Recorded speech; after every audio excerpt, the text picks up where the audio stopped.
말씀 같이 봅시다. 히브리서 6장 9절부터 12절 또 18절부터 20절 두 군데 같이 읽습니다. 6장 9절부터 읽습니다. 시작. 사랑하는 자들아, 우리가 이같이 말하나 너희에게는 이보다 더 좋은 것 곧 구원에 속한 것이 있음을 확신하노라. 하나님은 불의하지 아니하사 너희 행위와 그의 이름을 위하여 나타낸 사랑으로 이미 성도를 섬긴 것과 이제도 섬기고 있는 것을 잊어버리지 아니하시느니라. 우리가 간절히 원하는 것은 너희 각 사람이 동일한 부지런함을 나타내어 끝까지 소망의 풍성함에 이르러 게으르지 아니하고 믿음과 오래 참음으로 말미암아 약속들을 기업으로 받은 자들을 본받는 자 되게 하려는 것이니라. 이는 하나님이 거짓말을 하실 수 없는 이 두 가지 변하지 못할 사실로 말미암아 앞에 있는 소망을 얻으려고 피난처를 찾은 우리에게 큰 안위를 받게 하려 하심이라. 우리가 이 소망을 가지고 있는 것은 영혼의 닷 같아서 튼튼하고 견고하여 휘장 안에 들어가나니 그리로 앞서가신 예수께서 멜기세덱의 반차를 따라 영원히 대제사장이 되어 우리를 위하여 들어가셨느니라. 아멘. 히브리서 6장 말씀입니다. 소망과 인내에 대한 말씀인데요. 히브리서에는 중간중간 5번의 경고하는 메시지들이 포함되어 있습니다. 그래서 히브리서 기자가 쭉 예수께서 어떤 분이시고 또 얼마나 탁월한 분이시고 예수께서 행하신 일이 무엇인가 하는 것을 쭉 이렇게 얘기하다가 중간중간에 경고하는 메시지들을 집어넣습니다. 그게 5번이 등장하는데 5장 후반부터 오늘 읽으셨던 6장까지가 이제 세 번째 경고에 해당하는 메시지입니다. 이제 세 번째 경고는 다시 세 가지 메시지로 구성되는데 첫 번째는 우리가 지지난주에 살펴봤듯이 미성숙함에 대한 경고입니다. 너희가 단단한 음식을 먹어야 되는데 아직도 젖이나 먹고 있구나 하는 미성숙함에 대한 경고고요. 두 번째는 배교할 위험성에 대한 경고입니다. 너희가 계속 그렇게 하다가는 배교하게 될 수도 있어 하는 경고를 하고 있고요. 그리고 마지막 세 번째가 이제 오늘 본문인데요. 이것은 소망과 인내라고 하는, 소망을 가지고 인내해서 끝까지 가라 하는 격려의 말씀입니다. 자, 그래서 오늘은 이 세 번째 메시지의 세 번째 파트, 소망과 인내에 대한 말씀을 함께 살펴보려고 합니다. 자, 소망이라고 하는 단어는 여러분 믿음, 사랑과 더불어 크리스천들이 가장 중요하게 생각하는 세 가지 가치 중에 하나죠. 믿음, 소망, 사랑 이렇게 얘기합니다. 자, 그런데 이 소망이라고 하는 단어는요, 믿음과 사랑에 비해서는 상대적으로 좀 이렇게 덜 집중되고 덜 언급되는 단어 중에 하나입니다. 그렇죠. 저희가 교회에서 믿음에 대한 얘기는 많이 하고 또 사랑에 대한 것도 강조하지만 그에 비해선 상대적으로 소망에 대한 얘기를 좀 덜하게 되지 않습니까? 그렇게 되는 이유가 있는데 그 이유 중에 하나는 뭐냐면 우리가 살아가는 세상이 초대교회와 비교해서는 훨씬 편하기 때문에 그렇다는 거예요. 여러분, 소망이라고 하는 게 언제 강조되나 보십시오. 지금 살아가는 게 힘들 때 소망이라고 하는 게 강조되죠. 지금 살아가는 게 편하고 만족스럽고 모든 게 다 좋아요. 그런데 굳이 소망을 얘기할까요? 지금 살아가는 게 만족스러운데. 그러니까 소망을 얘기하게 되는 이유는 뭐냐면 지금 살아가는 게 힘들다는 거예요. 그러니까 지금 살아가는 게 버텨야 되고 고난이 있고 내로의 핍박이 있고 그런 것 때문에 힘드니까 이제 소망에 대한 것이 강조되는 것인데 살만한 거죠. 그래서 초대교회 당시와 오늘날을 비교하면 비교할 수 없을 정도로 풍요롭습니다. 그러니까 풍요로운 삶 속에서 또 신앙을 핍박하는 내로도 딱히 없어요. 기껏해야 그냥 욕 좀 먹거나 눈치 좀 보거나 그러니까 눈총 좀 받거나 그런 거지 그 이상의 핍박이라고 하는 것은 없습니다. 그러니까 굳이 소망을 언급하지 않아도 그냥 그럭저럭 살만한 거죠. 또 한 가지 이유가 있는데 또 한 가지 이유는 물질적으로는 이렇게 풍요하지만 정신적으로는 어떤 시대와도 비교할 수 없는 가장 힘들고 피폐한 시대를 살아가고 있습니다. 그렇죠. 그래서 여러분 보면 이 정말로 깊은 절망 가운데 있는 사람에게는 소망이란 단어를 얘기하는 것도 좀 부담스럽습니다. 그러니까 이것도 조금 가능성이 있을 때 소망이란 얘기하는 게 위로가 되죠. 정말 완전한 절망과 완전한 낙심 가운데 있을 때는 소망이라는 얘기를 하잖아요. 그러면 놀리는 것 같이 들립니다. 전혀 가능성도 없어 보이는 얘기를 왜 하는 거야? 이런 생각이 들고요. 너는 내 입장 안 돼봐서 몰라. 이런 생각이 든단 말이에요. 그래서 C.S. 루이스가 자기의 가장 사랑하는 아내가 죽고 나서 쓴 책에 보면 슬픔에 관하라는 책에 보면 위로하려고 하지 말라 그래요. 어떤 말로도 위로가 되는 게 아니라고, 그냥 위로하지 말라고. 그럽니다. 왜냐하면 위로하는 것 자체가 오히려 더 마음이 상하는 거죠. 어떻게 뭐 해결할 수도 없고 소망도 보이지 않는데 거기다 소망을 얘기하면은 놀리는 것처럼 들린단 말이에요. 그래서 이게 정신적으로 진짜로 피폐해 있으면 소망이라는 얘기를 하기가 참 어렵습니다. 오늘날 상황이 그렇다는 거예요.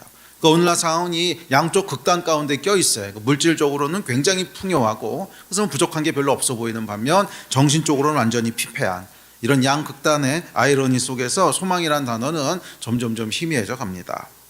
자, 그럼에도 불구하고 소망이 중요한 이유는 그럼에도 불구하고 절망으로부터 빠져나올 수 있는 건 소망밖에 없다는 거예요. 그래서 소망이라고 하는 것이 오히려 마음이 상하고 힘들다고 해서 계속 절망 가운데 두면 그 사람이 어떻게 되겠습니까? 계속 더 깊은 절망, 더 깊은 절망, 그래서 극단적으로 가고 끝나지 않겠어요? 그래서 어찌됐든지 간에 힘들더라도 소망을 붙잡아야 절망에서부터 빠져나올 수 있잖아요. 그래서 소망이 중요하고요. 두 번째 소망이 중요한 이유는 소망은 믿음의 여정을 인내로 끝까지 갈 수 있도록 견인하는 거기 때문에 그래요. 자, 여러분, 인내로 믿음으로 끝까지 가십시오라고 얘기하는데 이 인내가 어디서부터 나오는 거예요? 소망에서부터 나오는 거예요. 그래도 조금만 참으면 돼. 그래도 조금만 참으면 좋은 게 있어. 거기서부터 나오는 거죠. 제가 장교로 훈련을 받으면서 군대에 있을 때 200km 행군을 했거든요. 근데 200km 행군은 굉장히 힘듭니다. 군대 갔다 오신 분들은 알겠지만 사병들은 보통 40km, 50km 행군을 하는데 그것도 훈련 중에 가장 힘든 게 행군인데 200km 행군을 해야 되는데요. 200km 행군은 이제 완전 군장을 하고 이제 하는데 그거를 끝까지 가게 해주는 유일한 낙은 뭐냐면 조금만 더 가면 쉴 수 있어. 이거거든요. 조금만, 그러니까 10분만 더 가면 그 다음에 쉬었다 갈 거야. 이 소망을 붙잡고 이제 끝까지 가는 거거든요. 그래서 10분 갔다가 쉽니다. 그러면 또 일어나서 걷죠. 그럼 걷다가 또 이제 거의 포기하고 싶어지면 10분만 더 가면 쉴 수 있어. 그러니까 이게 소망이라고 하는 건 우리로 인내하게 만들어주는 거죠. 그래서 소망이 있기 때문에 조금만 더 가면 돼. 조금만 더 가면 돼. 이 소망이 인내를 견인하는 거예요. 그래서 소망이 필요한 이유는 소망이 사라지잖아요. 그러면 그냥 그 자리에서 멈추게 됩니다. 더 이상 갈 수 있는 동력이 없어요. 그래서 소망이 중요합니다. 자, 오늘은 히브리서에서 얘기하고 있는 소망에 대한 말씀을 함께 살펴보려고 합니다. 아마 오늘부터 이렇게 해서 한 두세 번 정도 소망과 인내에 대한 말씀을 살펴볼 텐데 하여간 시작해 봅시다. 자, 소망에 대한 정의부터 시작하는 게 좋을 것 같습니다. 소망이라고 하는 게 뭔가? 자, 소망에 대한 일반적인 정의는 원하는 일이 이루어지거나 좋은 결과를 기대하는 마음입니다. 반면 철학자들은 소망에 대한 철학적 정의는 인간이 미래에 대해 가지는 긍정적인 기대와 이상, 현실적 제약을 넘어 더 나은 상태나 결과를 추구하려는 내적 열정, 그렇게 얘기하고 있고요. 또 심리학자들, 소망에 대한 심리학적인 정의는 개인의 목표를 설정하고 이를 달성하기 위해 노력하도록 동기를 부여하는 내적 가치. 그러니까 심리학자들은 소망을 이 동기를 부여하는 것으로 이해합니다. 소망이 있어야 어떤 동기가 생기고 앞으로 갈 수 있다는 거죠. 자, 그런데 중요한 것은 성경적인 정의겠죠. 자, 우리 크리스찬들은 그러면 성경적으로 소망을 뭐라고 정의하느냐? 저는 이렇습니다. 하나님의 약속에 대한 확신과 그 약속의 성취를 기다리고 인내하는 것이 소망의 정의입니다. 그러니까 소망이라고 하는 건 뭐냐면 우리 마음 안에 있는 내적인 열망인데 그것은 우리에게 동기를 부여해서 인내함으로 끝까지 가게 하는 그런 것이고요. 복음 안에서 소망의 근거는 하나님에 대한 믿음입니다. 하나님께서 약속하신 것은 반드시 이루셔. 거기에 대한 신뢰, 그 믿음이 소망입니다. 자, 이 히브리서와 또 성경에서 얘기하는 소망은요, 꼭 종말론적인 것만은 아닙니다. 종말론적이라고 하는 것은 뭐 이 땅에서의 삶이 다 끝나고 나면 천국에 대한 소망이 있어, 이것만 소망이라고 얘기하는 게 아니라는 거예요. 성경에서 얘기하는 소망은 우리가 살아가는 현실 속에서 매일매일 기대하고 소망하는 하나님의 역사, 그게 다 소망인 거죠. 그러니까 예를 들어서 우리가 기도를 했어요. 그러면 응답하실 거에 대한 소망, 이게 소망이라는 거예요. 그래서 우리가 살아가면서 매일매일 기대하게 되는 하나님의 역사, 그러니까 병을 치유해 주는 것부터 시작해서 재정을 회복시켜 주시고 또 부흥에 대한 소망에 이르기까지 이 땅에서 우리가 이루어지기를 원하는 하나님의 역사는 다 소망이라고 얘기합니다. 자, 히브리서 기자는 우리 마음에 이런 소망으로 풍성해지기를 축복합니다. 그러니까 하나님이 일하실 거야, 하나님이 이렇게 하실 거야 하는 기대하는 마음으로 충만하고 풍성해지기를 축복합니다. 자, 11절입니다. 시작. 우리가 간절히 원하는 것은 너희 각 사람이 동일한 부지런함을 나타내어 끝까지 소망의 풍성함에 이르러. 소망의 풍성함에 이르기를 축복하고 있습니다. 자, 여기서 풍성함이라고 하는 단어의 그 원어를 찾아보면요, 확실하다 이런 뜻입니다. 확실하다. 다음에 또 한 가지 뜻은 이렇게 많다, 자주 있다 이런 뜻이에요. 그러니까 소망의 풍성함이라고 하는 것은 첫째는 확실함이고요, 소망에 대한 확실함. 두 번째는 무슨 뜻이냐면 그 소망에 대한 생각을 더 많이 더 자주 하게 되는 거예요. 그러니까 강도와 빈도에 있어서 소망이 우리 마음 가운데 더 자주 일어나기를 축복하는 것이 소망의 풍성함입니다. 강도라고 하는 건 뭐냐면 소망에 대한 확신이 더 강해지는 것이고요, 빈도라고 하는 것은 그 소망에 대한 생각을 더 자주 더 많이 하게 된다는 거예요.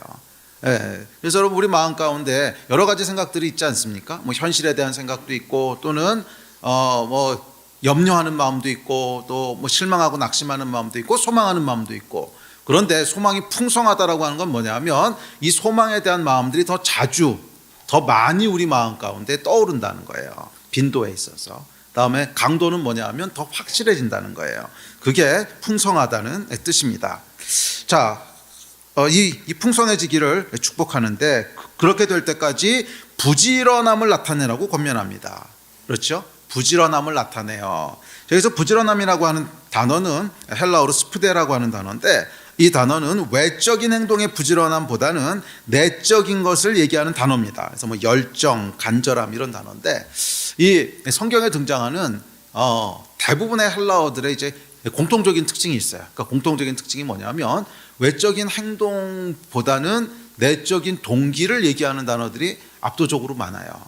자, 그러니까 이 스푸데라고 하는 단어만 봐도 이렇습니다. 그러니까 스푸데라고 하는 단어가 물론 부지런한 행동을 지칭하는 단어도 돼요. 그러니까 부지런한 행동이라고 하는 것은 이렇게 앉아있지를 못하고 바지런히 일어나고 손도 바지런히 굴리고 이런 걸 묘사하는 단어긴 한데, 본질적으로는 뭐냐면 이런 부지런한 행동이 왜 나오냐는 거예요. 그 마음에 동기가 있을 거 아니에요.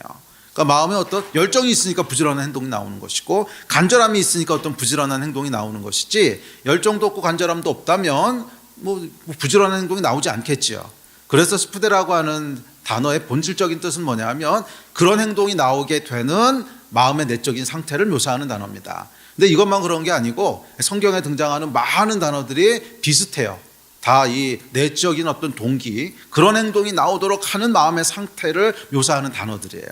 네, 그렇죠? 그러니까 성경의 메시지는 뭐냐면 행동을 이렇게 고쳐라, 저렇게 바꿔라 하는 것이 아니라 그 행동이 나오도록 하는 마음의 변화를 얘기하는 겁니다. 너희가 마음의 변화를 받아, 이렇게 얘기하거든요. 자, 그래서 이 부지런함이라고 하는 단어도 행동의 부지런함이 아니라 우리가 부지런히 움직이게 만드는 어떤 마음의 동기들, 그게 뭐예요? 열정, 간절함, 뭐 이런 것들을 얘기하는 거죠. 그래서 너희 마음 가운데 열정과 간절함, 그래서 앉아있지 못하게 하는, 멍 때리고 있지 못하게 하는 그런 열정과 간절함을 잊어버리지 말도록 해라 하는 뜻입니다.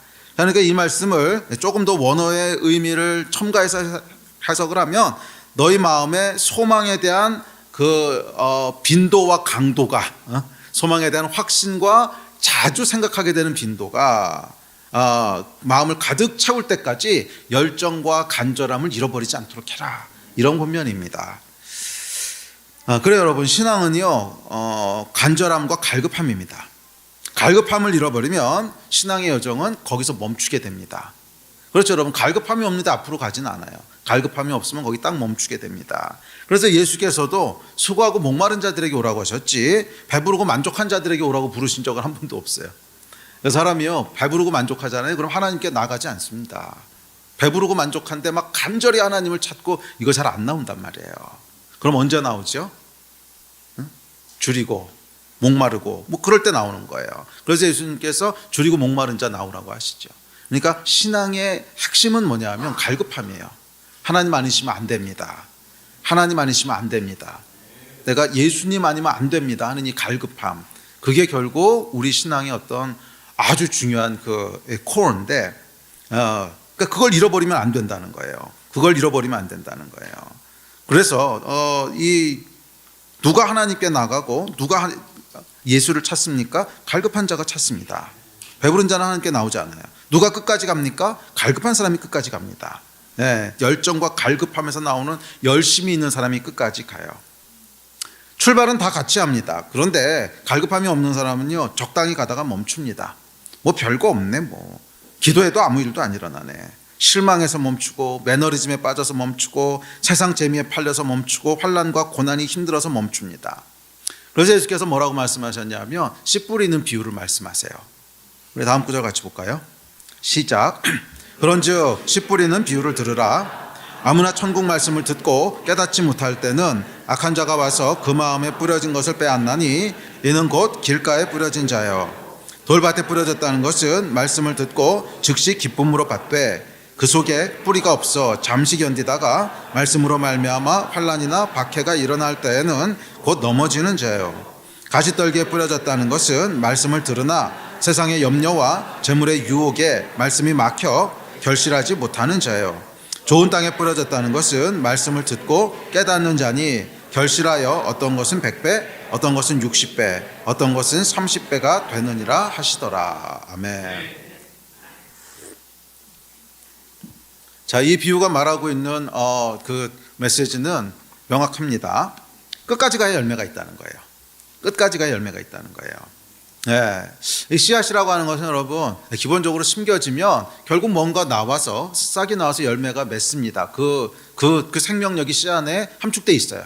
그렇지만 그렇게 되기까지는 반드시 시간이 걸린다는 거죠. 네. 그 중간에 포기해 버리면 열매는 보지 못한다는 거예요. 이유가 무엇이든지 간에 그렇습니다. 이유가 무엇이든지 간에 중간에 포기하면 열매는 없습니다. 이 씨 뿌리는 비유에서 씨는 뭐라 그랬냐면 하나님의 말씀이라 그랬어요. 하나님의 말씀이 뿌려졌다 그래요. 그러니까 이 하나님의 말씀은 살았고 운동력이 있다 그랬거든요. 말씀은 살아 있어요. 그래서 이제 씨라고 비유를 한 건데 말씀 안에는 그 말씀이 우리 마음 가운데 뿌려지고 영혼에 심겨지면 반드시 뭔가 나와요. 반드시 뭔가 나와서 열매를 맺게 하는 그 생명력이 말씀 안에 함축돼 있다는 거예요. 예. 자, 그것이 이제 씨입니다. 그래서 말씀을 읽고 말씀을 들으면 이 씨앗이 우리 가운데 심겨지고 그 심겨진 씨앗을 뭐라 그러냐면 약속이라 그러는 거예요. 그래서 말씀은 약속입니다. 구약, 신약 이렇게 부르잖아요.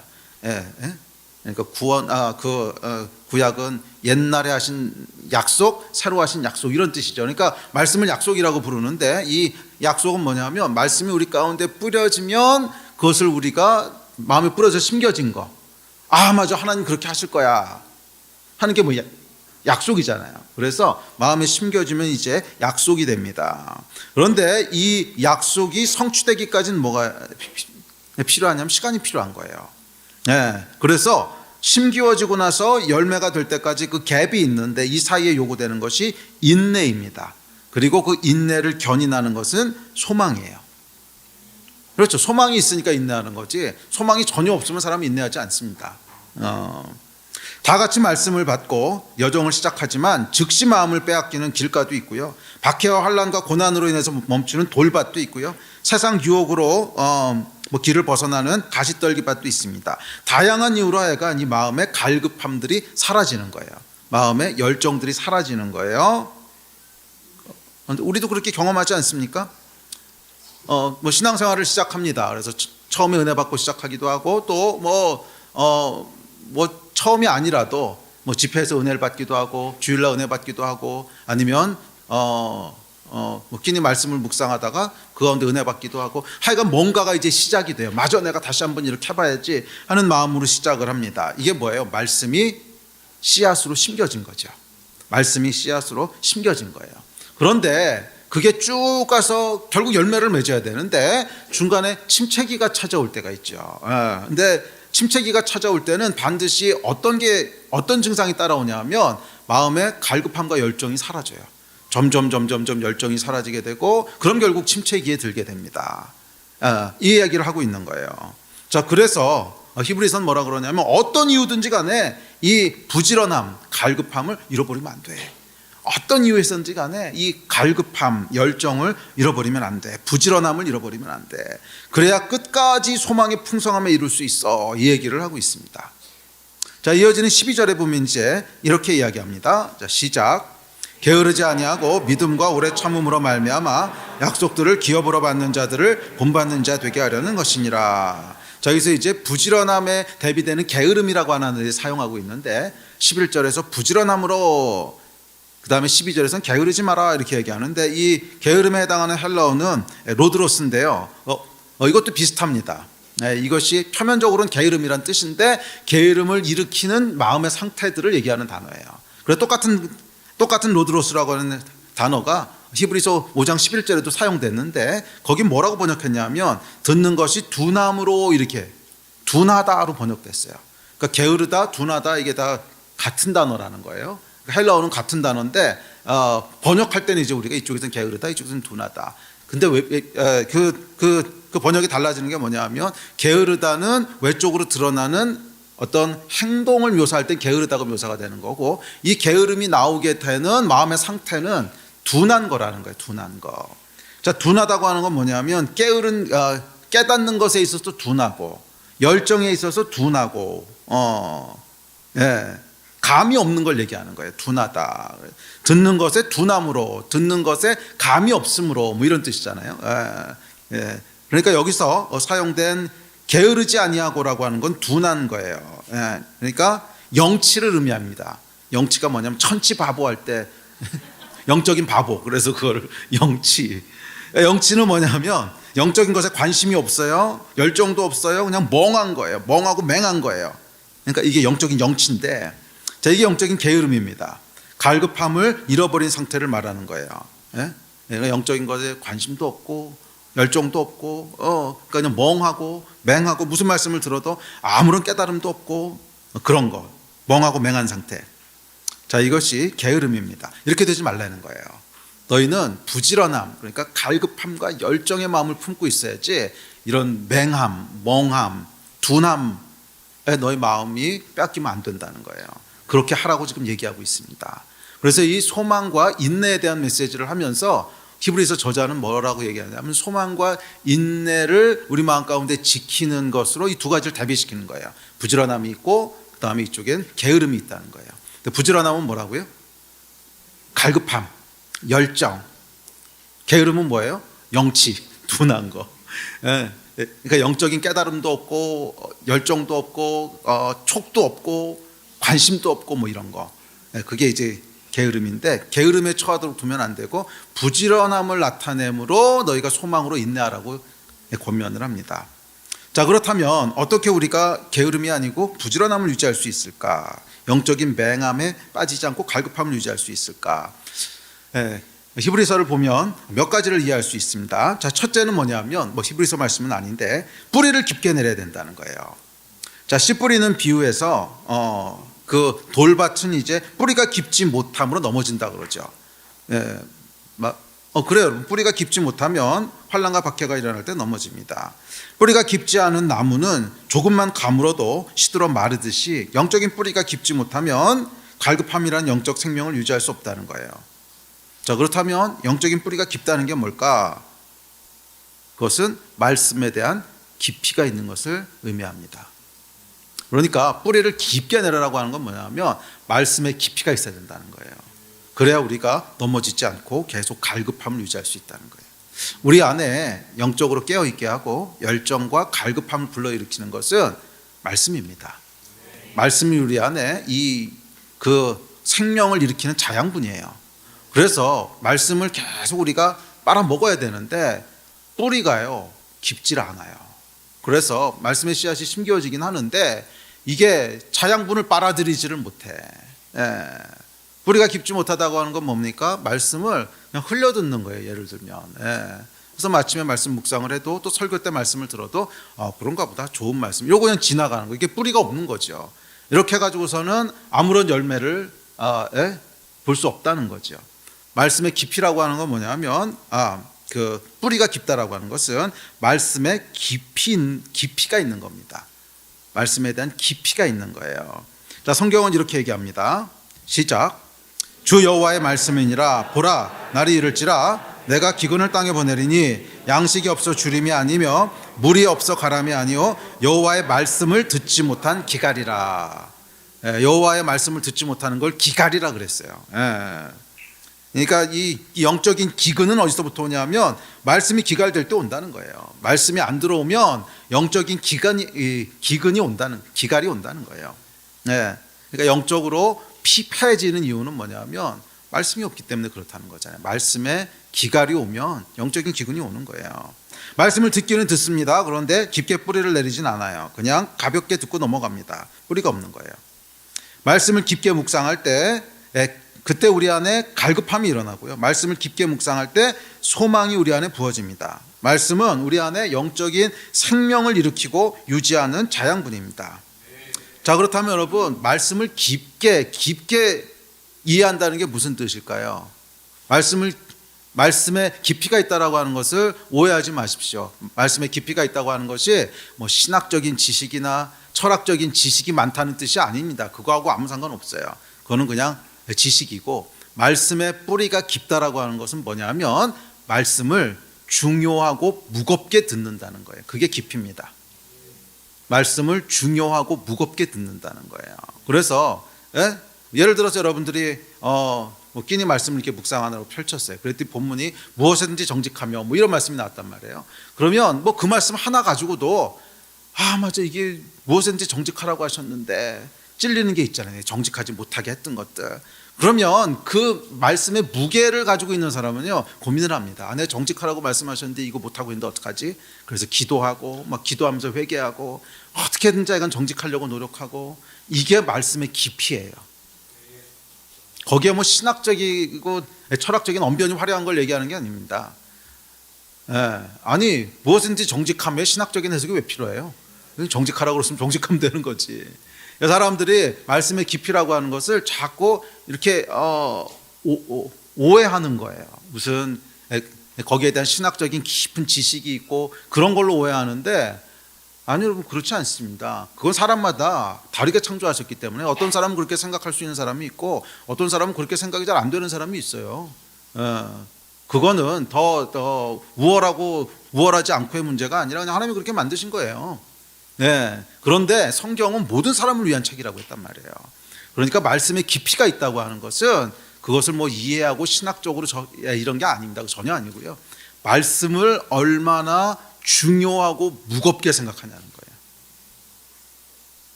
그거 뭐 초등학생이라도 할 수 있는 거예요. 말씀을 얼마나 중요하고 무겁게 생각하느냐. 작은 말씀 하나라도 내가 이 말씀대로 지금 안 되고 있는데 어떡하지? 이것도 할 수 있는 거 아니에요. 그런 사람이 있는가 하면 어떤 사람은 그냥 그 말씀을 들어도 좋은 말씀 이러고 넘어간단 말이에요. 이게 뿌리가 없는 거예요. 아무리 말씀을 들어도 그냥 좋은 말씀 이러고 넘어가면 그게 우리한테 무슨 열매를 맺겠어요? 아무 열매도 안 맺히죠. 아주 작은 말씀 한 구절이라도 내가 왜 이 말씀대로 못하고 있지? 하나님이 이렇게 말씀하셨는데 이게 왜 안 되고 있지? 믿음과 결부시켜야 되는 거거든요. 그러니까 여러분, 말씀에 깊이가 있다고 하는 것은 말씀에 순종하고자 하는 태도를 의미하고요. 그 다음에 말씀에 대한 믿음을 의미합니다. 말씀에 대한 믿음이라고 하는 건 뭐냐면 하나님이 이렇게 될 거라고 약속하셨지, 그러면 믿는 거예요. 그걸 믿어서 어떻게 하는 거예요? 인내하는 거예요. 그러니까 말씀에 깊이가 있다고 하는 것은 결국 그 말씀을 붙잡고 얼마나 인내하고 견디느냐는 게 깊이예요. 바로 그게 깊이예요. 그러니까 진짜 믿지 않는 사람은 오래 버티지 못합니다. 안 믿으니까. 그냥 처음에 좀 그런가 보다 하다가 조금만 어려움이 오고 조금만 다른 일들이 생기면 금세 그냥 포기하지. 이 깊이가 없는 거죠. 깊이는 이제 믿음입니다. 그 말씀을 얼마나 진짜로 믿냐는 거예요. 그 말씀을 얼마나 진짜로 믿냐는 거예요. 사실 순종사 거기서부터 나오는 건데, 진짜로 믿기 때문에 순종하는 건데, 그게 깊이예요. 그게 깊이에요. 그래서 여러분들 가운데 말씀에 깊이가 있게 되기를 주의 이름으로 축원합니다. 말씀을 무겁게 대하는 여러분 되셨으면 좋겠어요. 말씀을 중요하게 대하는 여러분 되셨으면 좋겠어요. 오늘도 설교를 통해서 분명히 말씀이 이제 부어지고 있는데, 말씀의 씨앗이 심겨지고 있는데, 말씀의 깊이는 어떻습니까? 이것을 여러분 얼마나 무겁게 듣습니까? 얼마나 믿음으로 취합니까? 하는 것이 깊이예요. 아멘.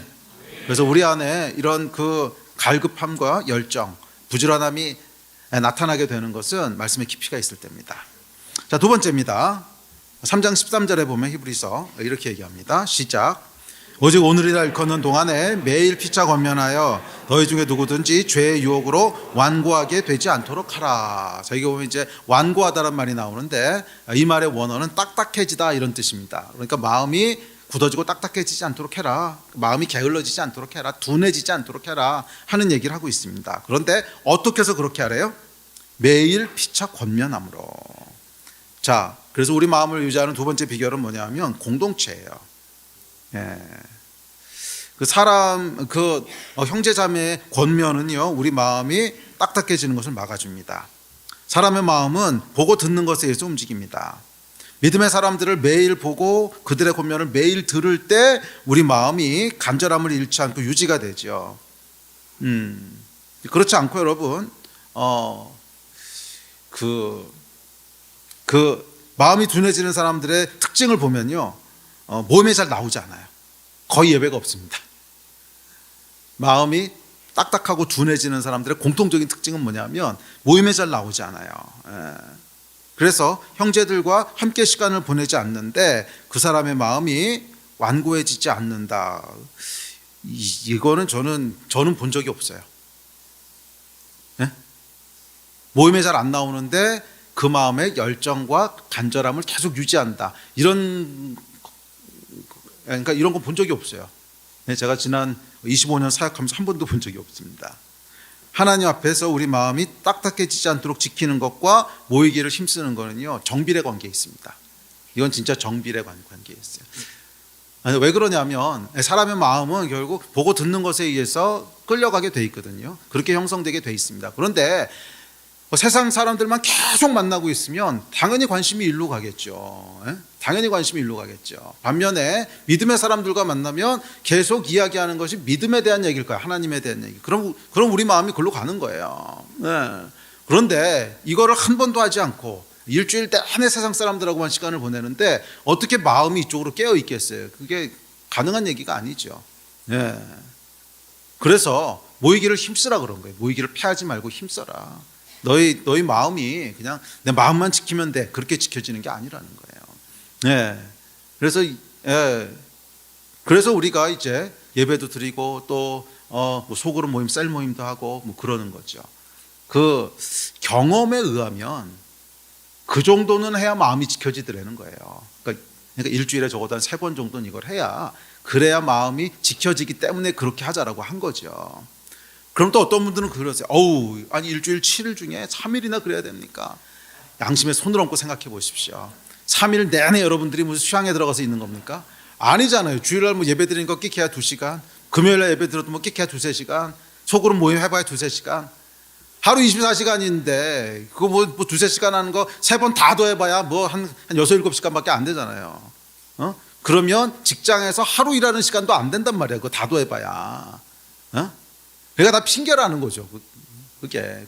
아니 직장에서 하루 일하는 시간도 안 되는 건데 그 정도 시간도 보내지 않으면서 우리 마음이 휩쓸려 가지 않기를 기대한다고 하는 것이 그 어리석은 거죠.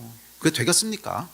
일주일 내내 이쪽에서 영향을 받고 있는데 그렇게 되는 게 아니라는 거예요. 그래서 성경에 3번 모여라 이렇게 나와 있지는 않지만 저희가 이렇게 경험상 보니까 그 정도는 함께 있어야 우리 마음이 지켜질 수 있더라. 그래서 권하는 거예요.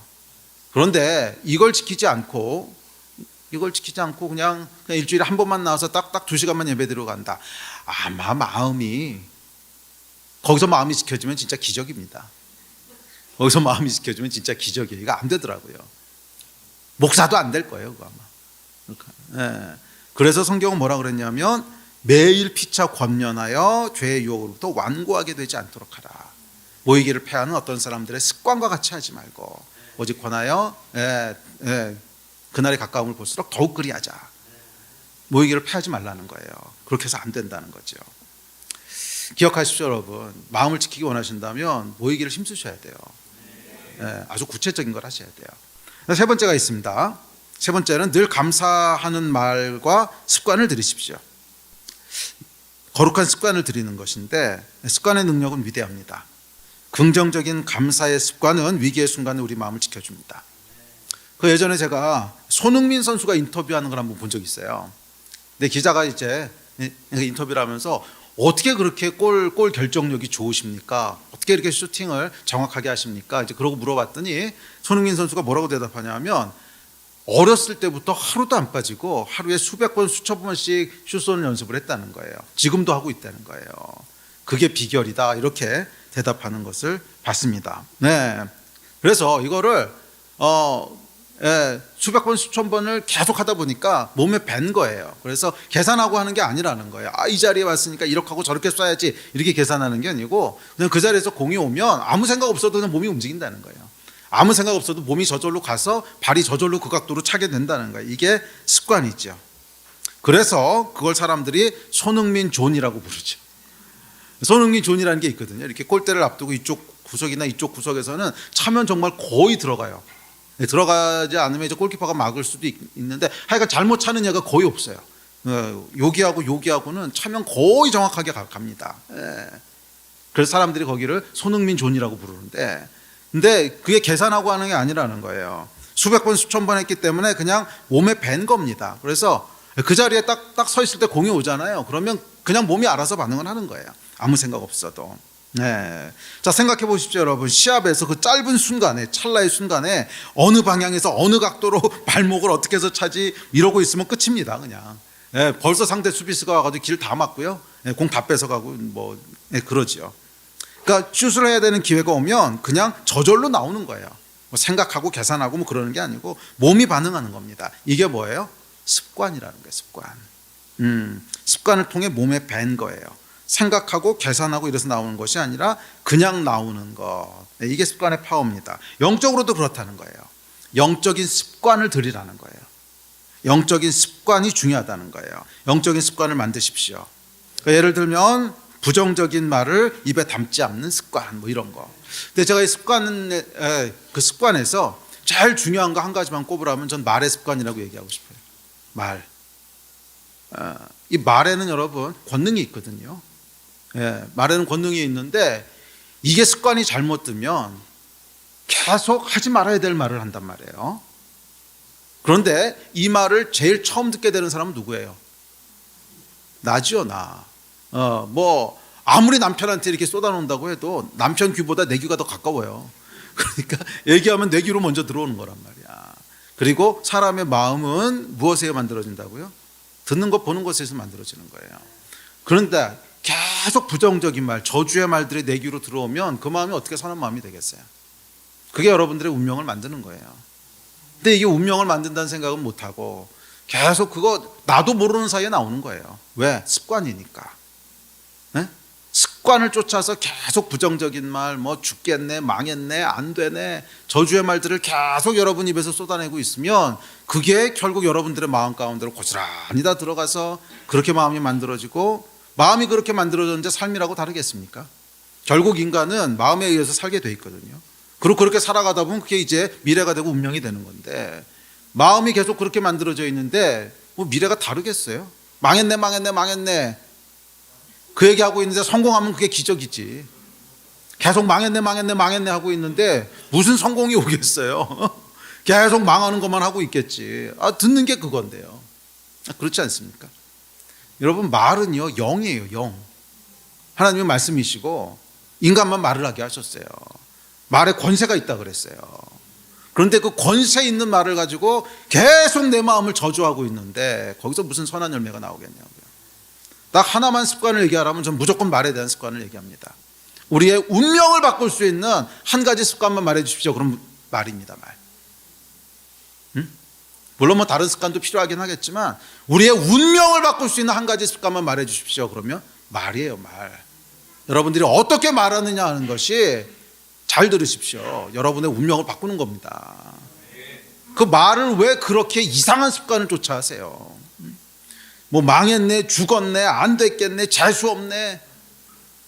여러분이 인식하지 못해서 그러시죠. 얼마나 그 얘기 많이 하는지 아십니까? 저도 어느 순간에 깜짝 놀랄 때가 있어요. 와, 내가 망했네란 말을 이렇게 많이 쓰고 있었구나. 그러니까 예를 들어서 뭐 이렇게 하려다가 안 됐어요. 그러면 아유 망했네. 아무 생각 없이 나와요. 어유 망했네. 망하긴 왜 망해? 다른 길이 있겠지, 안 그래요? 근데 이게요 그냥 습관적으로 나와요. 망했네. 무서워요. 정말 많습니다. 여러분. 말의 습관들 한번 천천히 보세요. 네? 여러분은 인식 못할 수 있으니까 배우자한테 물어보세요. 정확합니다. 배우자 정확합니다. 그거부터 바꾸셔야 돼요. 그래야 여러분들의 마음이 바뀌고, 마음이 바뀌어야 운명이 바뀌고 미래가 바뀌는 거지. 네? 성경에 뭐라 그랬어요? 마음의 변화를 받으라 그랬잖아. 마음의 변화를 받으라고 했는데, 이 마음의 변화는 여러분 계속 듣는 것에 의해서 마음이 만들어지는 건데, 계속 저주하는 말, 부정적인 말을 하면서 마음이 어떻게 변하겠어요? 응? 그리고 마음이 변하지 않으면 행동은 결국 마음에 따라서 나오는 것이고, 행동이 반복되면 그게 미래가 되고 운명이 되는 거예요. 아멘이십니까? 네. 부정적인 말을 끊으셔야 돼요. 네. 죽겠네. 죽긴 왜 죽어? 살아야지. 망했네. 망하긴 왜 망해? 다른 길이 있겠지. 이거 끊으시란 말이에요. 습관을 바꾸시라고. 아멘.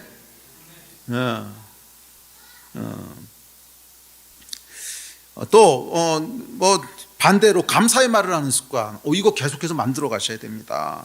또 아침마다 말씀으로 시작하는 습관, 시간을 정해서 기도하는 습관, 하여간 거룩한 습관을 만드십시오. 이 거룩한 습관이 마음을 지켜주고, 그것이 우리의 미래를 만드는 거예요. 예수께서도 여러분 습관을 쫓아 기도하셨다고 나와 있습니다. 다음 구절 한번 찾아볼까요? 시작. 예수께서 나가사 습관을 따라 감람산에 가심에 제자들도 따라갔더니, 습관을 쫓아 기도하셨다는 거예요. 그래서 십자가라고 하는 절체절명의 위기의 순간에도 당황하지 않고 기도의 자리로 이끌어줬던 건 습관이셨어요. 십자가라고 하는 사건이 일어나면 당황하시지 않았겠습니까? 제자가 배신을 하고 군인들이 잡으러 오고 얼마나 당황스러워요. 예? 그럼 막 도망다니고 어디로 숨고 그래야 될 것 같은데, 하여간 기도의 자리에 먼저 가시잖아요. 겟세마네. 근데 물론 이 사건이 일어나기 전이긴 했지만, 그렇게 될 걸 아시고도 당황하신 게 아니라 기도의 자리로 가셨는데, 그건 뭐예요? 습관을 쫓아 가셨다는 거예요. 습관의 파워를 여러분 과소평가하지 마십시오. 아멘. 나쁜 습관, 좋은 습관뿐만이 아니라 반대로 나쁜 습관도 마찬가지입니다. 잘못된 습관이 있으면 그것은 우리 마음을 딱딱하게 하고 게으르게 합니다. 멍하고 맹하게 합니다. 다음 절 같이 읽어볼까요? 시작. 서로 돌아보아 사랑과 선행을 격려하며 모이기를 패하는 어떤 사람들의 습관과 같이 하지 말고 오직 권하여 그날이 가까움을 볼수록 더욱 그리하자. 자, 모이기를 패하는 게 뭐라는 거예요? 모이기를 패하는 게 뭐라고 나와 있어요? 습관이라는 거예요. 모이기를 패하는 거 습관이라는 거예요. 셀모임에 빠지는 거 습관이라는 거예요. 예배 늦는 거 습관이라는 거예요. 예배 늦는 게 여러분 왜 문제가 되는 줄 아십니까? 말씀을 경홀히 하기 때문에 문제가 되는 거예요. 그러니까 율법적으로 시간 지켜야지 이게 아니라 하나님의 말씀을 향한 경외하는 마음이 있어야 말씀을 무겁게 받지. 대충 하여간 시간 될 때 늦었는데 거기에 여러분 잘도 말씀이 무게를 갖겠습니다. 왜 늦느냐? 습관이라는 거예요. 셀모임에 왜 빠져? 습관이라는 거예요. 온라인 예배 습관이라는 거예요. 습관. 마음을 지키려면 뭐 해야 된다는 거예요? 이 습관을 파야 된다는 거예요. 아멘. 어떻게? 거룩한 새로운 습관을 만들므로. 습관을 바꾸는 가장 좋은 방법은요, 새로운 습관으로 덮어 쓰는 겁니다. 그게 가장 좋은 방법입니다. 아멘. 여러분의 마음을 들여다보십시오. 소망의 풍성함이 있습니까? 하나님의 행하실 거에 대한 기대가 있습니까? 아니면 혹시 반대로 염려와 낙심과 무관심과 무기력에 짓눌려 있지는 않습니까? 그렇다면 오늘 뭔가 새로운 걸 시작하셔야 돼요. 새로운 걸 시작하셔야 돼요. 습관은 항상 새로운 것을 시작하는 것으로 시작하는 거예요. 아무것도 새로 시작하지 않았는데 한 달 있으면 새로운 습관이 생겼다, 이런 일이 일어나지 않죠. 오늘 뭔가 새로운 걸 시작했으니까 한 달 뒤에 1년 뒤에 새로운 습관이 내 안에 장착되어 있는 것이지, 오늘 아무것도 시작하지 않았는데 한 달 뒤에 1년 뒤에 새로운 습관이 있을 거다, 그런 건 안 일어난다는 거예요. 그래서 습관은 항상 뭘로 시작하는 거예요? 새로운 일을 시작하는 것으로 시작하는 거예요. 오늘이라 일컫는 동안에 새로운 일을 시작하셔야 돼요. 새로운 습관을 만드셔야 돼요. 아멘. 아직은 첫걸음이지만 장차 습관이 될 그것을 오늘 시작하십시오. 오직 오늘이나 일컫는 동안에 새로운 일들을 시작하십시오. 새로운 습관의 첫 수를 뜨셔야 돼요. 참 흥미로운 것이 여러분, 뇌과학자들의 연구 그 연구한 것을 보니까요, 결단하기만 해도 뇌가 바뀐대요.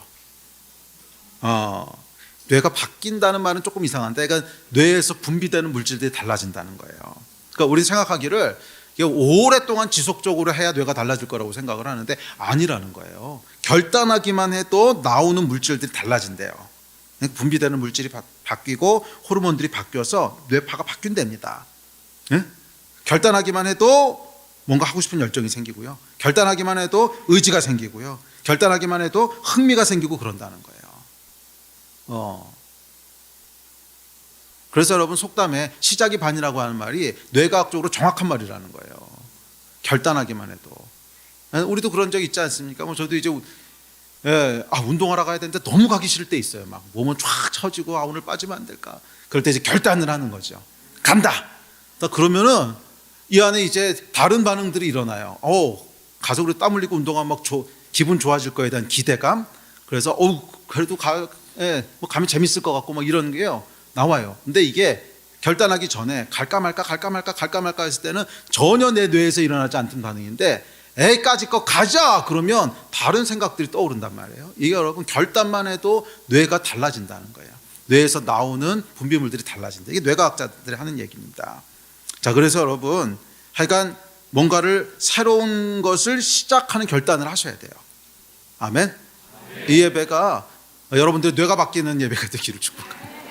뇌가 바뀌는 예배가 되기를 축복합니다. 뭔가를 결단하셔야 돼요. 뭐를? 새로운 습관을, 새로운 일들을 결단하셔야 돼요.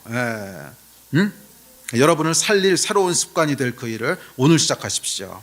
1년 뒤에 여러분들이 오늘을 돌아보면서 감사하게 될 겁니다. 중요한 건 오늘이라 일컫는 동안에 하라 그랬어요. 오늘이라 일컫는 동안에 하라. 미루지 말라는 거예요. 아마 여러분 아실 거예요. 내가 어떤 새로운 일을 시작해야 되는지. 새로운 습관들을 지금 셋업하셔야 돼요. 내가 이거 할 거야. 결단하셔야 돼요. 말에 대한 거면 나는 앞으로 망했네란 말은 절대로 안 할 거야. 셋업하시는 거예요. 딱.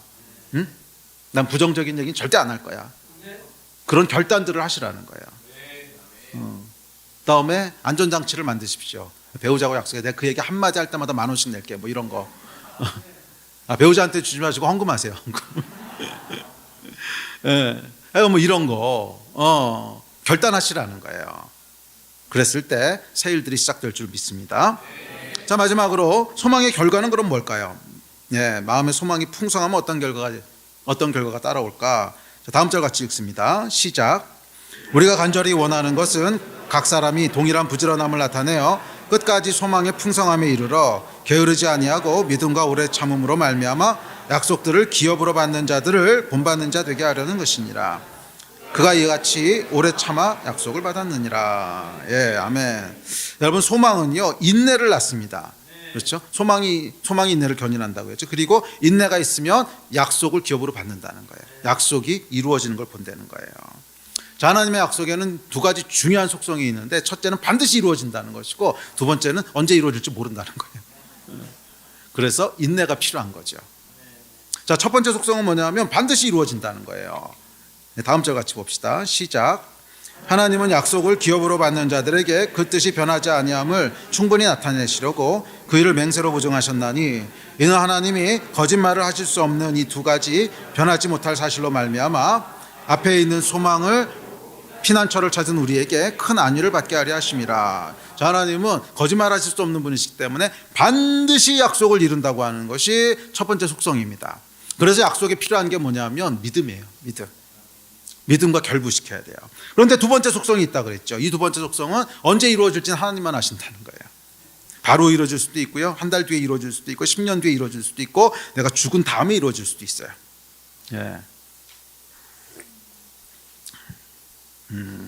때와 기한에 대해서는 아무도 몰라요. 그거는 하나님만 아세요. 자, 근데 왜 이렇게 하셨을까? 그 이유가 있긴 있습니다. 근데 그건 저희가 다음 주 또 다다음 주 소망에 대한 메시지 계속 살펴볼 테니까 이제 그때 좀 더 자세히 다룰게요. 근데 약간 아주 간단하게 얘기하면 이 소망이라고 하는 것은 어떤 일이 이루어질 것에 대한 소망이 아니라 하나님의 신실하심에 대한 소망이에요. 그러니까 이 기한을 모르게 하신 것은 하나님을 신뢰하도록 만드시는 거죠. 이게 너희가 기한을 몰라도 내가 할 거라 그러면 할 거야. 이해가 되세요? 기한을 알게 되면 일어날 일에 대한 걸 기대하게 되는 거고, 기한을 모를 때는 인격의 소망을 걸게 되는 거예요. 하나님의.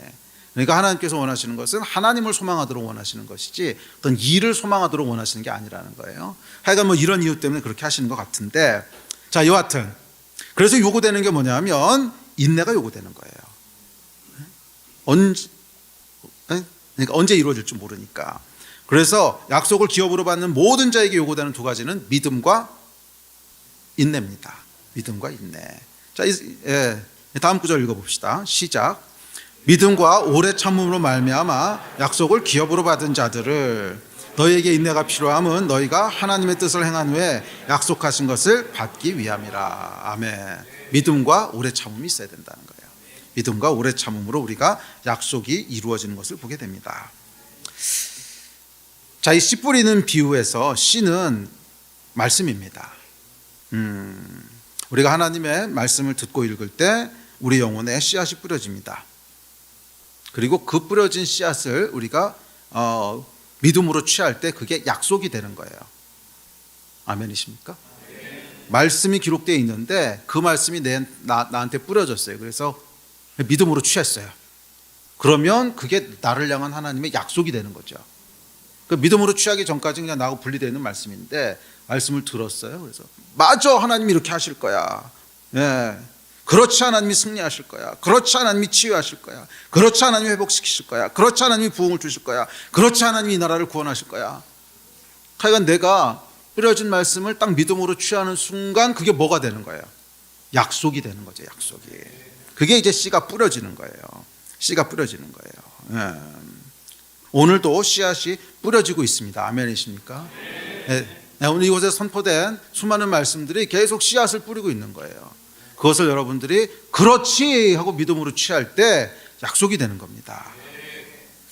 근데 불행하게도 많은 사람들이 약속을 받기는 하는데 성취되는 걸 보지 못하고 중간에 낙마합니다. 낙심으로, 염려로, 박해로, 유혹으로 중간에 멈춰요. 그러면 약속이 성취되는 것은 볼 수 없다는 거예요. 그러니까 약속이 성취되는 걸 보려면 어떻게 해야 되는 거예요? 끝까지 가야 되는 거예요. Keep going. 그게 히브리서의 주제예요. Keep going 하라는 거예요. 끝까지. 그리고 그것을 끝까지 가게 해주는 것이 바로 소망이라는 거예요. 소망은 인내를 견인합니다. 이게 소망의 역할이에요. 아멘. 우리 예배팀 앞으로 나오십시오.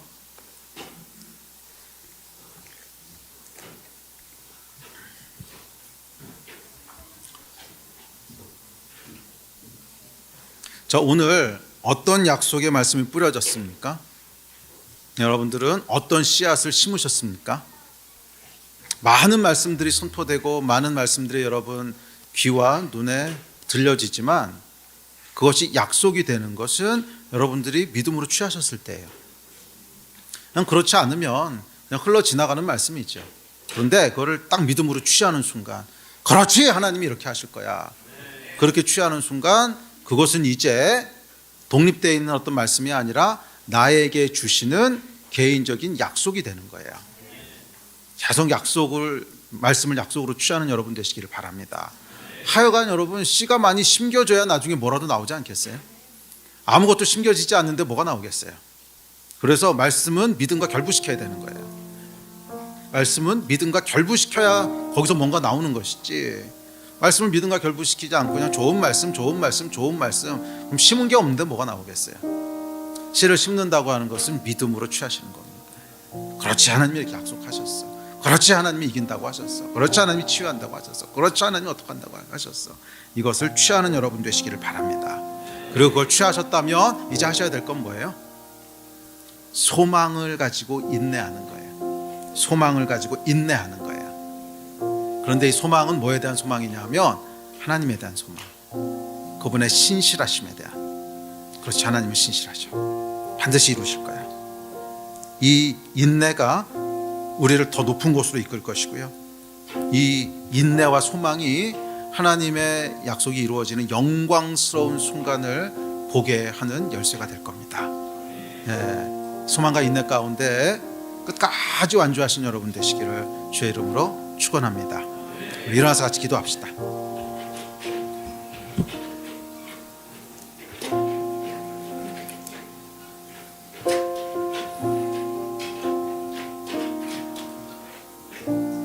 여러분, 하나님의 말씀은요 살았고 운동력이 있어요. 하나님의 말씀은 영이기 때문에 글자가 아닙니다. 이게 영이에요. 이 말씀에 하나님께서 하나님의 영감을 불어넣어서 기록한 말씀이기 때문에 말씀에는 여러분 무궁한 무한한 생명이 있습니다. 그래서 이 말씀 우리 가운데 심겨지면 놀라운 열매를 맺을 수 있어요. 믿음으로 씨앗을 심는 여러분 되십시오. 그리고 그 열매가 맺어질 때까지 포기하지 마십시오. 끝까지 가는 여러분 되시기를 축복합니다. 이 일을 위해서 우리 다 같이 한번 기도합시다. 하나님, 오늘 제가 이 말씀을 믿음으로 취합니다. 이 말씀이 열매를 맺게 해주십시오. 중간에 포기하지 말게 해주시고 내 안에 영적인 게으름이 아니라 영적인 부지런함이 충만하게 하여 주십시오. 달급함과 열정을 잠시도 잃어버리지 않게 하여 주십시오. 아멘. 이 마음 가지고 우리 주여 세 번 부르짖고 다 같이 합심해서 기도하시겠습니다. 주여, 주여, 주여.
예, 그렇습니다. 우리 하나님 선하시고 좋으신 분이십니다.